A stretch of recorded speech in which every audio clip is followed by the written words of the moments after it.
Bonjour, nous nous étions quittés sur Pumba et Timon, pour dire que Pumba avait raison, les étoiles sont bien des grosses boules de gaz qui explosent en permanence.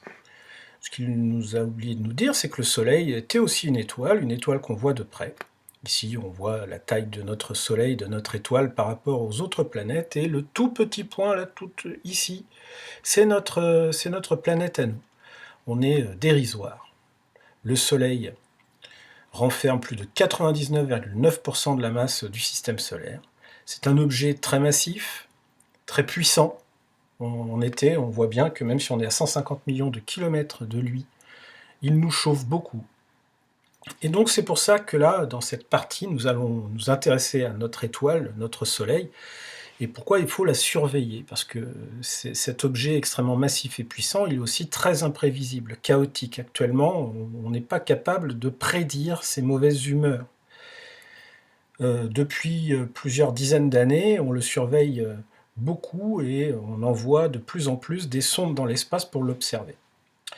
Alors, le programme le plus important de surveillance du Soleil, c'est ce programme-là initié par la NASA qui s'appelle LWS, Living with a Star, qui veut dire vivre avec une étoile.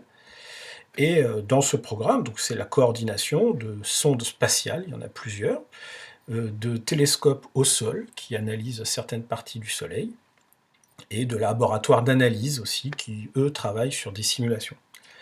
Je vais vous parler de la dernière sonde, la sonde qui a été envoyée en 2010 et qui s'appelle SDO, pour Solar Dynamics Observatory. Alors, la sonde SDO, elle est comme ça. Elle est proche de notre planète, elle est équipée de 4 télescopes et d'autres détecteurs. Ces 4 télescopes observent notre étoile en permanence. Elles sont équipées, on le voit en bout, de filtres spéciaux, parce que le Soleil est suffisamment puissant. Le télescope ici, il n'est pas fait pour amplifier la lumière comme tous les télescopes, il est plutôt là pour grossir les images, pour qu'on ait une vision de la surface du Soleil très précise. Voici une des images prises par la sonde SDO, et on voit notamment ces fameuses éruptions solaires là, qui sont très jolies, très filamenteuses aussi. Bon, vous pouvez aller, comme d'habitude, voir la fiche Wikipédia de l'Observatoire dynamique solaire, c'est la traduction française de Solar Dynamics Observatory. On voit que j'ai pris l'image ici, il y a tout un tas de données, là notamment on voit sa taille réelle par rapport aux techniciens de la NASA qui l'ont mis dans la coiffe de la fusée qui l'a envoyée en orbite. Un schéma. On voit ici les différentes résolutions d'images des précédentes missions par rapport à SDO, qui est beaucoup plus précise.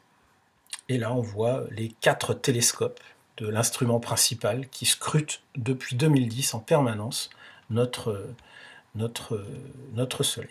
J'ai sélectionné 2 petites vidéos pour vous montrer les résultats de ces recherches, notamment la vidéo intitulée SDO 5 Years. C'est une compilation des plus belles images et des moments les plus importants prises par la sonde SDO pour ces 5 premières années. Donc 2010-2015, plutôt 2011-2016. Voilà. Alors cette vidéo, elle est disponible ici. Regardez-la avec du son parce qu'elle est magnifique. Elle est faite par la... Là ici, on va voir, c'est la NASA Heliophysics. On reconnaît le terme physics, la physique. Hélio, ça vient du grec hélios, qui veut dire le soleil. C'est le département de la physique du soleil.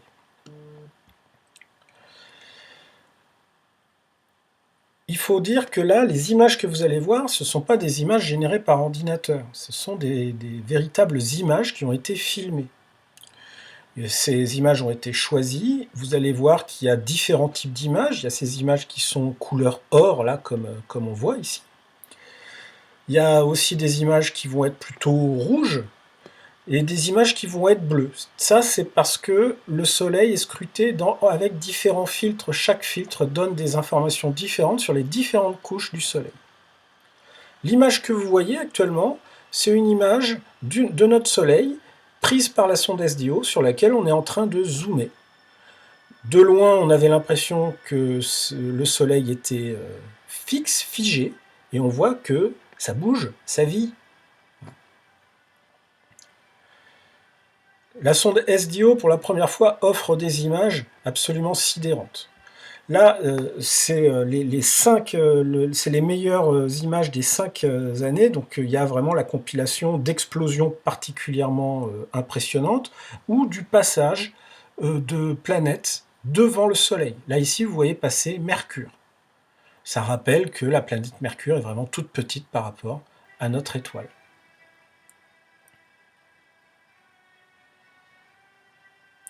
Changement de couleur. Ici, ces filtres-là, qui sont plutôt dans les tons bleutés, sont là pour voir plutôt les décharges d'énergie liées à notre Soleil. Notre Soleil, on voit ici que ces zones sombres sont en réalité extrêmement brillantes, donc ça laisse penser que cette zone-là est vraiment plus que brillante.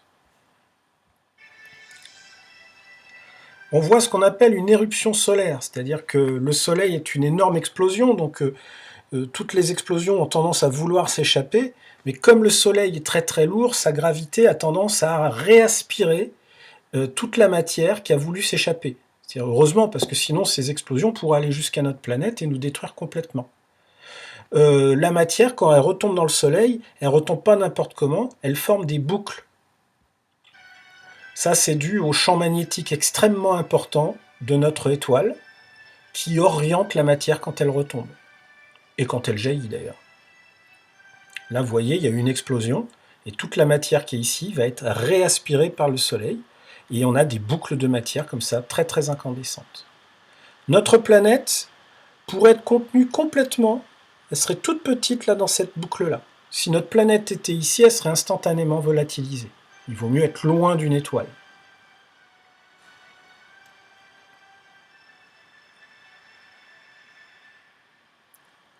Là aussi, ponctuellement, il peut y avoir un surplus d'explosion qui fait que la matière a tendance à vouloir s'éloigner, mais aussitôt la matière est réaspirée par l'énorme gravité du Soleil.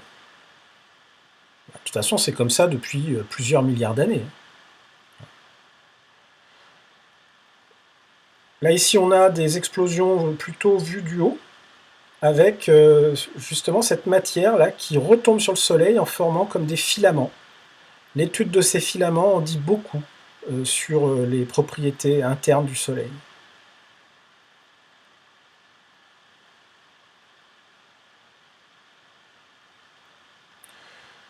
Là, je terminerai sur cette structure-là, je vous laisserai regarder la vidéo en entier. Mettez le son, la musique qui a été choisie est plutôt entraînante. Ça, cette boucle-là a été observée pendant plusieurs heures.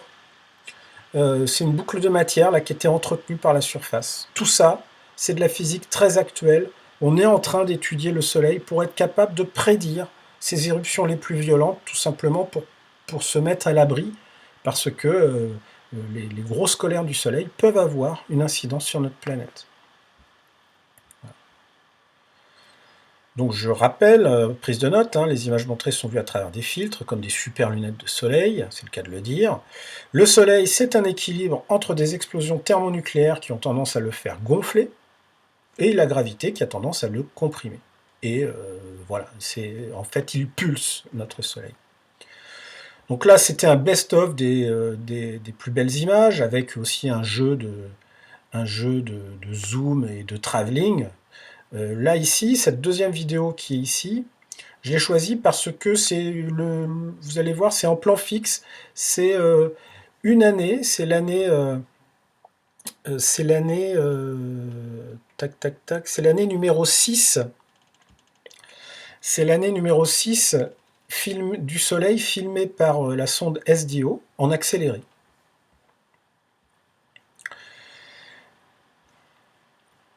Et voilà ce que ça donne. Donc le Soleil, il faut savoir qu'il fait un tour sur lui-même en un peu moins de 30 jours, et donc il nous offre différentes facettes. On voit là ces zones là où il y a des protubérances, ces sortes d'éruptions permanentes. Ces points-là restent, ils disparaissent et ils réapparaissent.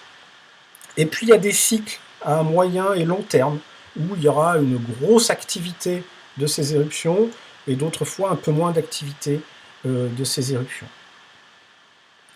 L'intérêt de cette vidéo, elle est double. Ça montre justement la vie en accéléré de notre étoile sur un an. Mais aussi, il y a, j'ai activé les sous-titres sont en anglais, je vais les traduire en français. Je vous encourage à faire pareil parce que tout simplement, à partir de la moitié, vous avez le témoignage d'une chercheuse de la NASA, du secteur héliophysique de la NASA, qui explique son travail. Notamment, elle travaille sur ces filaments là qui sont en altitude. Ils sont très en altitude et qui sont des éléments surchauds. L'épaisseur du filament est plus grande que notre planète, hein. C'est des structures vraiment très importantes. On voit d'ailleurs la netteté justement de l'étude que ça peut donner. C'est un peu compliqué à comprendre, hein, donc vous pouvez regarder par curiosité, voir après les angstroms, les longueurs d'onde, c'est peut-être un peu compliqué pour vous, mais voilà, ça existe et ça permet aussi de continuer de voir cette activité solaire en continu. J'ai mis cette image là avec ces boucles incandescentes là, plus qu'incandescentes, hein. Je vous rappelle que le rouge et le marron ici normalement c'est très brillant, plus brillant que les phares d'une voiture. Là ici l'image, on a mis la Terre à l'échelle du Soleil, pour voir que si on était là-dedans, on serait complètement carbonisé, volatilisé, aspiré par le Soleil. Pour ça d'ailleurs qu'il n'y a aucune planète dans cette zone-là. Alors le Soleil, son passé, son futur. Donc, je vous l'avais dit, hein, le Soleil c'est un équilibre entre des explosions et sa gravité. Voilà le cycle de la vie de notre étoile. On est une étoile qui a une durée de vie d'environ, qu'on estime à environ 15 milliards d'années, entre sa naissance et le moment où elle deviendra complètement inerte. On est ici, là, à un peu plus de 4 milliards et demi d'années. On est dans une zone, vous voyez, où le Soleil est plutôt stable. C'est-à-dire depuis que la vie est apparue sur Terre, hein, la vie est apparue sur Terre à peu près dans cette zone-là. Là, c'est les premières bactéries qui apparaissent sur Terre. Vous voyez que bon, on est en plein milieu de ce qu'on appelle sa phase principale.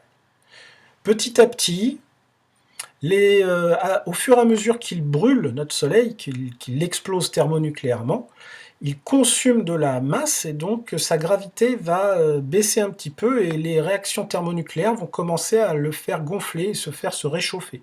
Il va grossir, grossir, grossir. Mais quand il deviendra un petit peu trop gros, là, ça va être le contraire. C'est-à-dire que les réactions thermonucléaires seront trop étalées et donc elle va refroidir. C'est pour ça qu'on va passer de la couleur jaune plutôt vers la couleur rouge. En surface, il sera moins chaud. Il deviendra une géante rouge. On estime que son diamètre ira peut-être jusqu'à la trajectoire de Jupiter. En tout cas, on est sûr que notre planète, les 4 premières planètes, seront complètement avalées par notre étoile. On a le temps, hein.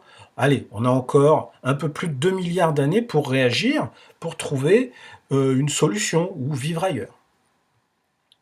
Et à la fin de sa vie, les réactions thermonucléaires vont s'éteindre petit à petit et il va se rétracter et il va s'effondrer pour devenir tout petit, une naine blanche.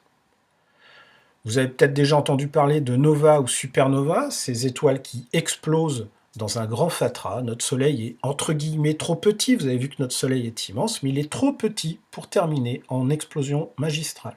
Lui, il terminera en naine blanche. Vient la question de la zone d'habitabilité d'une étoile. Voilà. Pour être dans la zone habitable, en fait, il faut de l'eau liquide, donc il ne faut pas être trop loin, parce que sinon l'eau va être glacée, il ne faut pas être trop près non plus, sinon l'eau va se vaporiser. Donc ici, vous avez un petit diagramme qui montre, en fonction de la distance entre la planète et l'étoile, où est la zone habitable, là, cette espèce de petite bandelette, là, bleu ciel. Vous voyez, ici, l'axe est gradué en unité astronomique. Rappelez-vous, on en a parlé l'année dernière, une unité astronomique, ça correspond à la distance entre notre Terre et le Soleil. Notre planète est évidemment dans la zone habitable. Sur notre planète, on retrouve bien l'eau à l'état liquide, solide et même à l'état vapeur. Elle pourrait être un petit peu plus près du Soleil, on resterait habitable, même si ça deviendrait compliqué. C'est plutôt une bonne nouvelle, ça veut dire que quand le Soleil va commencer à se réchauffer et grossir, on aura encore le temps de réagir. Et puis vous voyez que Mars est quasiment dans la zone habitable. Il faudrait pas beaucoup pour que Mars devienne habitable.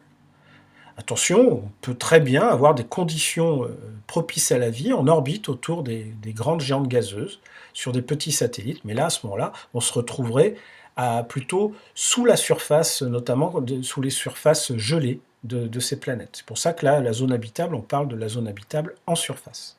Vous pouvez lire le petit texte qui est ici, que j'ai pris sur Internet, hein, qui parle justement de ce que c'est que la zone d'habitabilité. Voilà, c'est tout pour aujourd'hui. Petite séance un petit peu plus allégée par rapport à d'habitude. On fera la 5e et dernière partie la prochaine fois. Voilà, merci de votre attention. Au revoir.